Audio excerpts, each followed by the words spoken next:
বিসমিল্লাহির রহমানির রহিম। সুপ্রিয় শিক্ষার্থীরা, আশা করি তোমরা সবাই ভালো আছো। এই কোভিড-19 মহামারীতে আমরা শ্রেণীকক্ষে পাঠদান করতে পারছি না, তবুও আমরা চেষ্টা করছি অনলাইন ক্লাসের মাধ্যমে তোমাদেরকে কিছু পাঠদান দিতে। তবে আমি বনাইত বাবা উচ্চ বিদ্যালয়ের সহকারী শিক্ষক বদিউজ্জামান আজকে তোমাদের সামনে একটি ক্লাস নেব। ক্লাসটার ধারণা হচ্ছে টেন্স সম্পর্কে। আজকের যে ক্লাসটা আমরা করব ক্লাসটা হচ্ছে টেন্স সম্পর্কে। তাহলে টেন্স কি আমরা প্রথমত জানি। টেন্স কি? টেন্স হচ্ছে ক্রিয়ার কাল। এবং টেন্স কাকে বলে? তাহলে আমরা ধরতে পারি ক্রিয়া সংগঠিত হওয়ার সময়কালকে টেন্স বলে। এখন তোমরা খাতা কলম নিয়ে বসে যাও, তাহলে আমার সাথে সাথে বানামগুলো শিখো। তাহলে প্রথম আমরা লিখছি টেন্স। টেন্স বানাম কীভাবে? TENSE tense. টেন্স অর্থ কি? ক্রিয়ার কাল।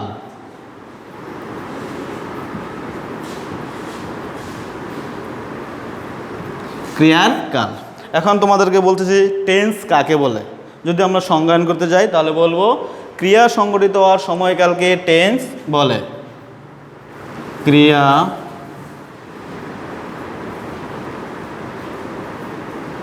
সংগঠিত হওয়ার সময়কালকে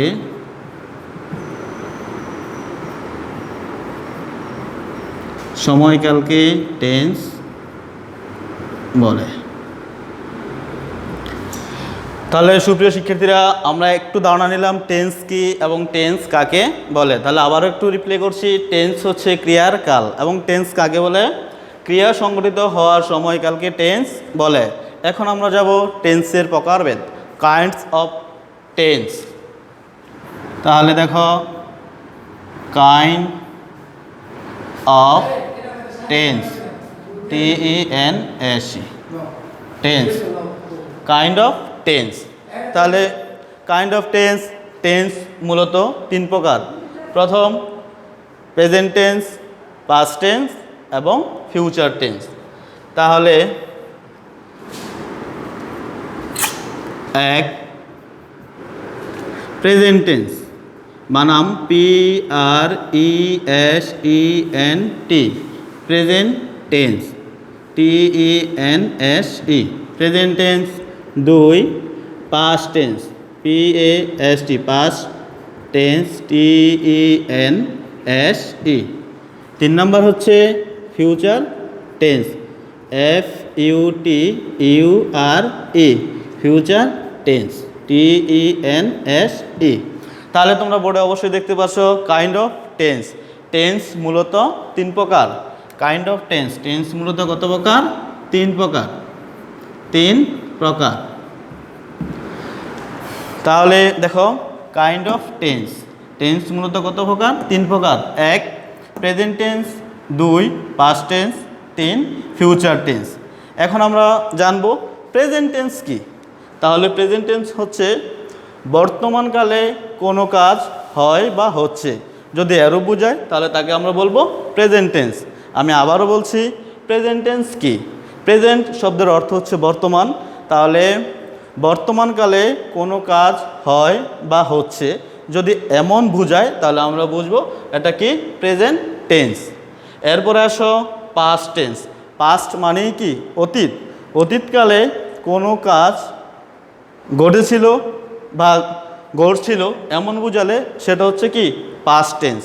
আর ফিউচার টেন্স হচ্ছে ভবিষ্যৎকাল। ভবিষ্যৎকালে কোনো কাজ হবে এমন বোঝালে আমরা বুঝবো কি? এটা হচ্ছে কি? Future tense. তাহলে একটু দেখো, প্রেজেন্ট টেন্স হচ্ছে বর্তমানকাল, পাস্ট টেন্স হচ্ছে অতীতকাল এবং ফিউচার টেন্স হচ্ছে ভবিষ্যৎকাল। এখন আমরা জানি এই টেন্সগুলোকে আবার প্রত্যেকটা টেন্সকে চার ভাগে ভাগ করছে। প্রতিটা টেন্সকে চার ভাগে ভাগ করছে। এই প্রেজেন্ট টেন্স, আজকে আমরা এই প্রেজেন্ট টেন্স নিয়ে আলোচনা করব। তাহলে এই প্রেজেন্ট টেন্সকে আবার কয় ভাগে ভাগ করছে? চার ভাগে। এক নম্বর হচ্ছে প্রেজেন্ট ইনডিফিনিট, দুই নম্বর হচ্ছে প্রেজেন্ট কন্টিনিউয়াস, তিন প্রেজেন্ট পারফেক্ট কন্টিনিউয়াস, আর চার নম্বর হচ্ছে present perfect tense, present perfect tense. চার নম্বর হচ্ছে প্রেজেন্ট পারফেক্ট কন্টিনিউয়াস টেন্স। আমরা এই ধারাগুলো আজকে আলোচনা করব। তোমরা খাতা কলম নিয়ে লিখতে যাও। তাহলে আজকে আমাদের মূল বিষয় হচ্ছে প্রেজেন্ট টেন্স। প্রেজেন্ট টেন্স হচ্ছে কি বর্তমান কাল। বর্তমান কাল। আজকে আমরা এই প্রেজেন্ট টেন্সের ভাগগুলো নিয়ে আলোচনা করব। তাহলে এই প্রেজেন্ট টেন্সকে আবার ভাগ করছে 4 ভাগে। তাহলে দেখো PRESENT present টেন্সকে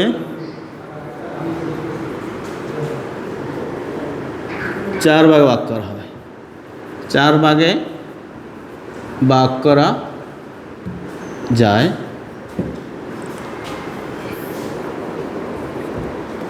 1 present indefinite PRESENT present indefinite INDEFINITE present indefinite. 2 present continuous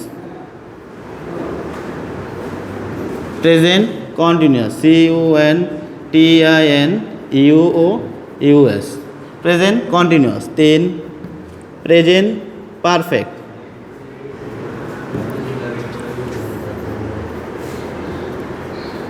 present perfect. আর 4 নম্বর হচ্ছে প্রেজেন্ট পারফেক্ট কন্টিনিউয়াস।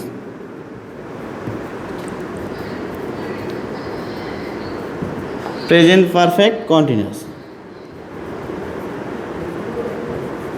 তাহলে দেখো সুপ্রিয় শিক্ষার্থীরা, আমরা প্রথম অবস্থায় পড়েছি টেন্স, তারপরে বললাম টেন্স কাকে বলে, তারপরে আসলাম কাইন্ড অফ টেন্স। তাহলে কাইন্ড অফ টেন্সকে আমরা দেখলাম 3 ভাগে ভাগ করে। এর পরবর্তীতে যেই 3 ভাগে ভাগ করছে টেন্সগুলোকে, এর প্রত্যেকটা ভাগকে আবার কয় ভাগে ভাগ করছে 4 ভাগে। তাহলে আমরা আজকে একটা ভাগ নিয়ে আলোচনা করব, সেটা হচ্ছে কি প্রেজেন্ট টেন্স। তাহলে প্রেজেন্ট টেন্স প্রথম হচ্ছে present indefinite, 2 present continuous, 3 present perfect, এরপর হচ্ছে কি প্রেজেন্ট পারফেক্ট কন্টিনিউয়াস। এখন আমরা কি করব, এর গঠন সম্পর্কে আলোচনা করব। তাহলে আমরা কিভাবে জানব প্রেজেন্ট ইনডিফিনিট টেন্সের গঠন? তাহলে আমরা জানি একটা সেন্টেন্স পূর্ণাঙ্গ হতে হলে কি লাগে, সাবজেক্ট, ভার্ব এবং অবজেক্ট। একটা সেন্টেন্স পূর্ণাঙ্গ হতে হলে আমাদের 3টা বিষয়ের দরকার। একটা হলো সাবজেক্ট, তারপর হচ্ছে ভার্ব এবং কি অবজেক্ট। তাহলে প্রেজেন্ট ইনডিফিনিট টেন্সের গঠন, তাহলে আমরা লিখতে পারি গঠন। প্রেজেন্ট ইনডিফিনিট টেন্সের গঠন প্রথমে সাবজেক্ট প্লাস মূল ভার্বের প্রেজেন্ট ফর্ম। মূল ভার্বের present form, present form FORM present form plus object. তাহলে দেখো প্রেজেন্ট ইনডিফিনিট টেন্সের গঠন প্রথমে সাবজেক্ট, তারপরে মূল ভার্বের প্রেজেন্ট ফর্ম অর্থাৎ 1 নম্বর রূপ প্লাস কি অবজেক্ট। তাছাড়া সাবজেক্টটা যদি 3rd পারসন সিঙ্গুলার নাম্বার হয়, কোন ক্ষেত্রে? প্রেজেন্ট ইনডিফিনিট টেন্সের ক্ষেত্রে। সাবজেক্ট যদি 3rd পারসন সিঙ্গুলার নাম্বার হয়, তাহলে ভার্বের শেষে এস বা ইএস। তাহলে আমরা এটার একটা উদাহরণ লিখি যে প্রেজেন্ট ইনডিফিনিট টেন্সের গঠন সাবজেক্ট মূল ভার্বের প্রেজেন্ট ফর্ম প্লাস অবজেক্ট। মনে করো I ate rice, I ate rice, আমি ভাত খাই। এটা বর্তমানকালের কথা। তাহলে সাবজেক্ট মূল ভার্বের প্রেজেন্ট ফর্ম প্লাস কি অবজেক্ট। তাহলে সাবজেক্ট হচ্ছে কি I, সাবজেক্টটা কি I এবং মূল ভার্ব। আমরা জানি একটা ভার্বকে 3টা ভাগে ভাগ করা হয়, একটা হচ্ছে প্রেজেন্ট ফর্ম, একটা পাস্ট ফর্ম, আর একটা হচ্ছে পাস্ট পার্টিসিপল ফর্ম। তাহলে আমরা যেটা নিয়ে আলাপ করছি সেটা হচ্ছে কি মূল ভার্বের প্রেজেন্ট ফর্ম। তাহলে প্রথমে সাবজেক্ট, তারপর মূল ভার্বের প্রেজেন্ট ফর্ম প্লাস কি অবজেক্ট। তাহলে আমাদের গঠনটা দেখো I ate রাইস। তাহলে আমরা বলতে পারবো স্যার এখানে আছে সাবজেক্ট, তারপর হচ্ছে মূল ভার্বের প্রেজেন্ট ফর্ম প্লাস অবজেক্ট। আমরা নিশ্চিতভাবে বলতে পারবো এটা কি প্রেজেন্ট ইনডিফিনিট। এরপর আমি তোমাদের বলছি, এখন যদি সাবজেক্টটা 3rd পারসন হয়, সাবজেক্ট যদি 3rd পারসন সিঙ্গুলার নাম্বার হয়, তাহলে ভার্বের শেষে এস বা ইএস। এর একটা গঠন লিখি,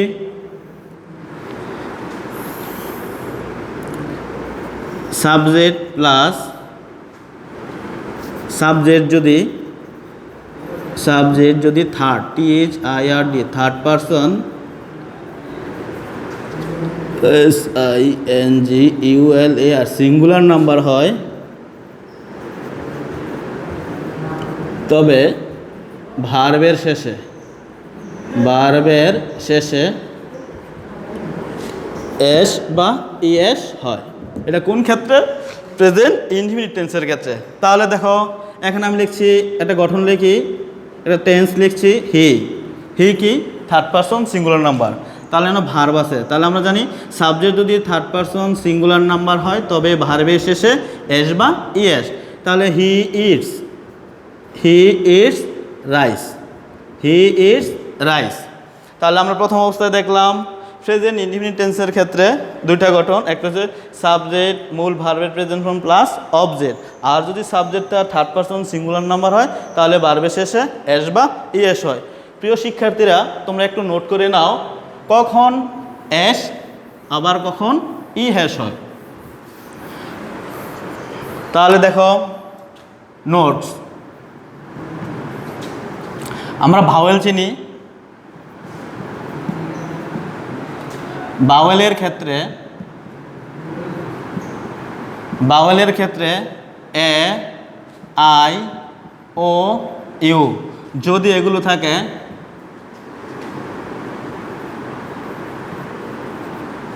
শব্দের শেষে থাকে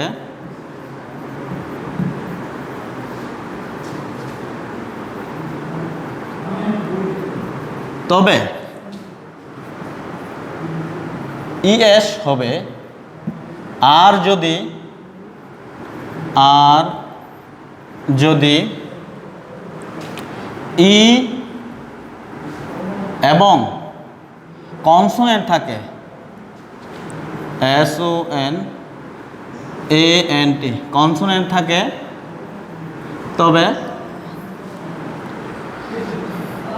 শুধু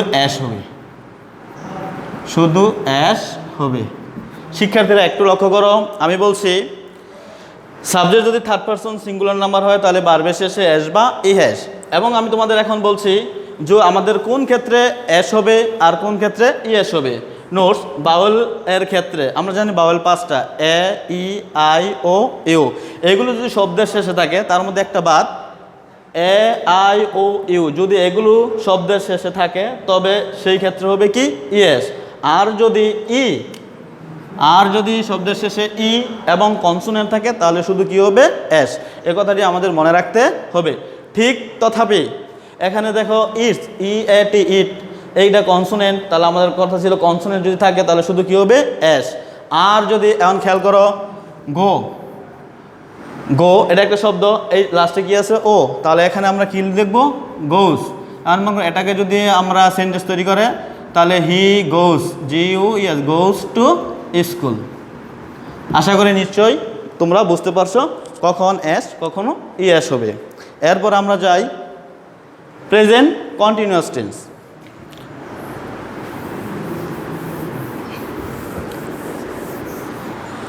প্রেজেন্ট কন্টিনিউয়াস টেন্সের গঠন।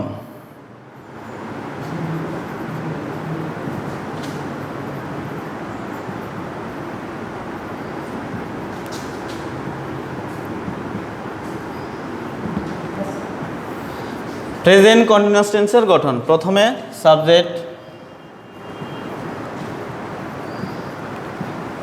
তারপরে এম অবলিক ইস অবলিক আর প্লাস মূল ভার্বের সাথে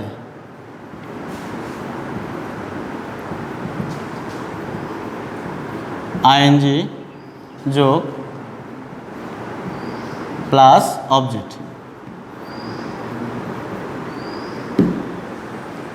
তাহলে দেখো আমরা এখন আলাপ করছি প্রেজেন্ট কন্টিনিউয়াস টেন্সের গঠন। তাহলে প্রেজেন্ট কন্টিনিউয়াস টেন্সের গঠনের ক্ষেত্রে প্রথমে কী বলবে সাবজেক্ট, তারপরে am is are auxiliary verb হিসেবে বলবে কি এম ইজ আর, তারপরে যে মূল ভার্বটা থাকবে এই মূল ভার্বের সাথে আইএনজি প্লাস কি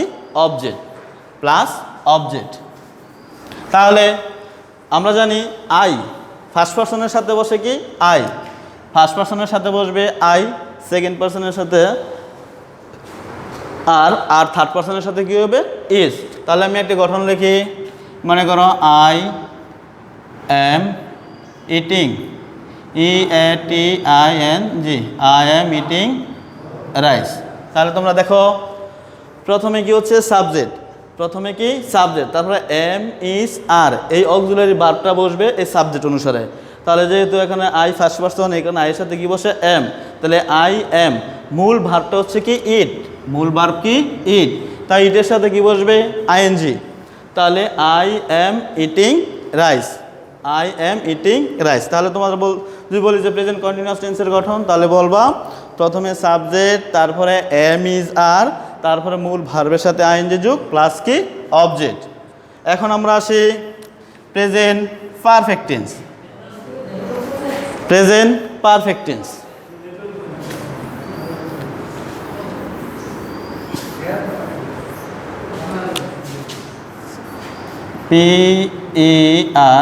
PERFECT, প্রেজেন্ট পারফেক্ট টেন্সের গঠন।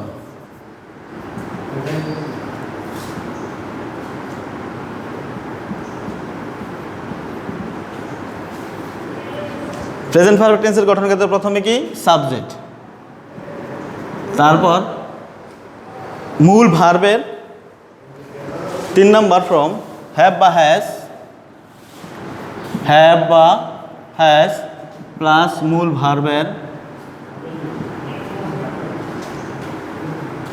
ভার্বের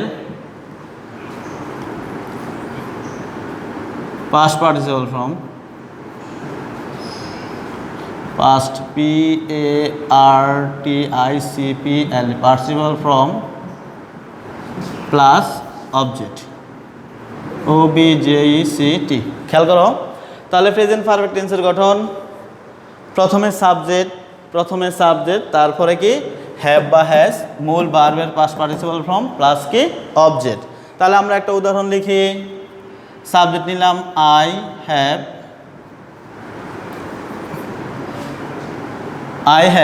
ডান the sum, I have done the sum. তাহলে গঠন হচ্ছে প্রেজেন্ট পারফেক্ট টেন্সের গঠন কি প্রথমে সাবজেক্ট, তারপর হ্যাভ বা হ্যাজ, তারপর মূল ভার্বের 3 নাম্বার ফর্ম প্লাস কি object.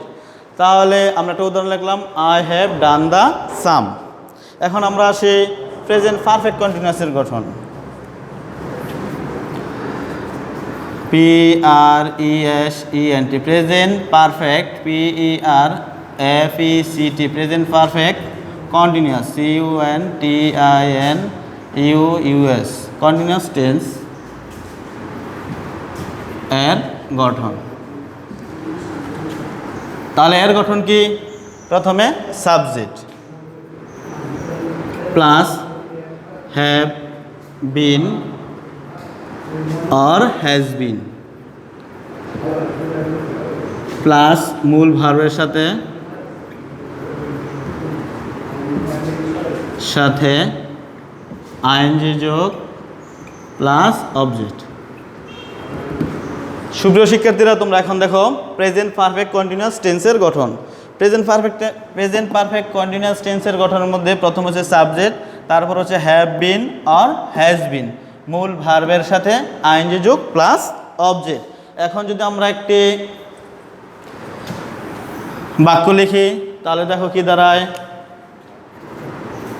I have been doing DOING doing the sum, I have been doing the sum. তাহলে দেখো আমরা আজকে বলছি যে আমরা টেন্স সম্পর্কে আলোচনা করব। তাহলে টেন্সের প্রথম ধাপ present indefinite tense, present tense নিয়ে আমরা আলোচনা করেছি। তাহলে প্রেজেন্ট টেন্সের ধাপকে আবার 4 ভাগে ভাগ করা হয়। এক present indefinite, present continuous, present perfect continuous tense. আমরা একে একে 4টা ধাপের ঠিক আমরা গঠন লিখেছি, আমরা উদাহরণ দিয়েছি। এখন আমাদের সর্বশেষ যে বিষয়টা হচ্ছে প্রেজেন্ট পারফেক্ট কন্টিনিউয়াস টেন্স। তো প্রেজেন্ট পারফেক্ট কন্টিনিউয়াস টেন্সের গঠন কি প্রথমে সাবজেক্ট, তারপর হ্যাভ বিন অথবা হ্যাজ বিন, মূল ভার্বের সাথে আইএনজি যোগ প্লাস কি অবজেক্ট। তাহলে তোমাদের বলছি যে এখানে ফার্স্ট পারসন এবং সেকেন্ড পারসনের সাথে হ্যাভ বিন আর থার্ড পারসনের সাথে কি বসে হ্যাজ বিন। তাহলে সুপ্রিয় শিক্ষার্থীরা, তোমরা আপাতত এই টেন্স সম্পর্কে শিখবা এবং টেন্সের যে প্রথম ধাপ প্রেজেন্ট টেন্স এ নিয়ে আমরা আলোচনা করেছি। আগামী ক্লাসে আমরা এর পরে দুটো ধাপ পাস্ট টেন্স এবং পাস্ট টেন্স এবং ফিউচার টেন্স সম্পর্কে আলোচনা করব। আশা করি তোমরা সবাই বাড়িতে এগুলো প্র্যাকটিস করবা। তোমাদের কাজ হচ্ছে টেন্স কি, টেন্স কাকে বলে, টেন্সের প্রকারভেদ এবং প্রেজেন্ট টেন্সের যে ধাপগুলো 4টা ভাগ করছে এই পর্যন্ত তোমরা গঠন সহকারে শিখবা। ইনশাল্লাহ আমরা পরবর্তী ক্লাসে পাস্ট টেন্স এবং ফিউচার টেন্স নিয়ে আলোচনা করব। তোমরা সবাই ভালো থেকো। এখানে আমি আমার ক্লাস শেষ করছি। ধন্যবাদ সবাইকে।